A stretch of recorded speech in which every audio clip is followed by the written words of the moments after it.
ভাঙড়ে তৃণমূলের মিছিলে বোমাবাজির অভিযোগ, আইএসএফ এর বিরুদ্ধে এলাকায় ব্যাপক আতঙ্ক ছড়িয়ে পড়ে।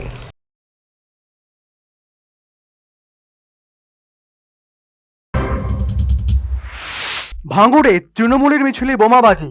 ঘটনাটি ঘটেছে ভাঙড়ের পোলেরহাট থানার সাতুলিয়া এলাকায়। অভিযোগ, তৃণমূল নেতা খায়রুল ইসলামের নেতৃত্বে সাতুলিয়া এলাকায় একটি মিছিল হচ্ছিল। সেই সময় সাতুলিয়া মাদ্রাসা ও তেঁতুলতলার কাছে মিছিল লক্ষ্য করে মুহুর্মুহু বোমা মারা হয় বলে অভিযোগ।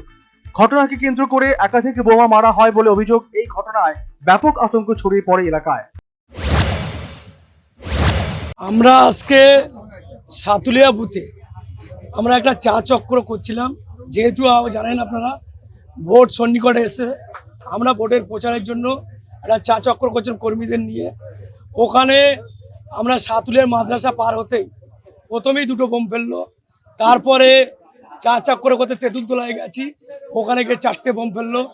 তারপর ফেরত আসছি, যখন আধ ঘন্টা থাকার পরে তারপরেও ফের একটা বোম মারল।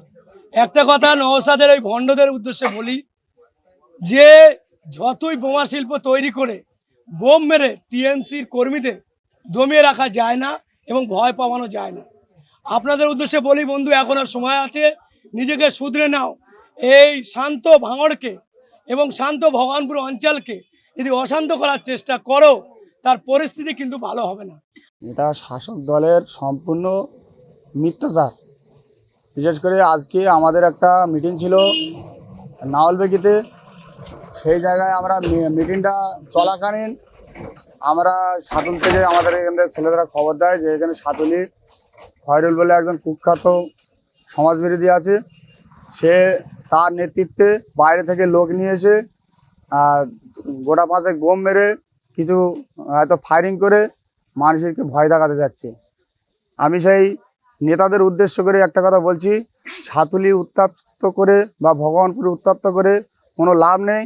আপনারা আপনাদের উন্নয়নের কথা বলে আপনারা মানুষকে বোঝান, আপনাদের উন্নয়ন করে উন্নয়ন দেখিয়ে আপনারা মানুষের কাছে ভোট চান।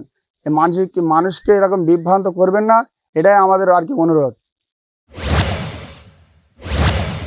খবর পেয়ে পোলেরহাট থানার বিশাল পুলিশ বাহিনী ও কেন্দ্রীয় বাহিনী এলাকায় এসে পরিস্থিতি নিয়ন্ত্রণে আনে। পাশাপাশি 2টি বোমা ঘটনাস্থল থেকে উদ্ধার করে পুলিশ। যদিও আইএসএফ এর পক্ষ থেকে দাবি করা হচ্ছে তৃণমূল নিজেরাই বোমা মেরে এলাকায় আতঙ্কের পরিবেশ সৃষ্টি করতে চাইছে। এর সঙ্গে আইএসএফ এর কোনো যোগ নেই। National bureau report, news vanguard.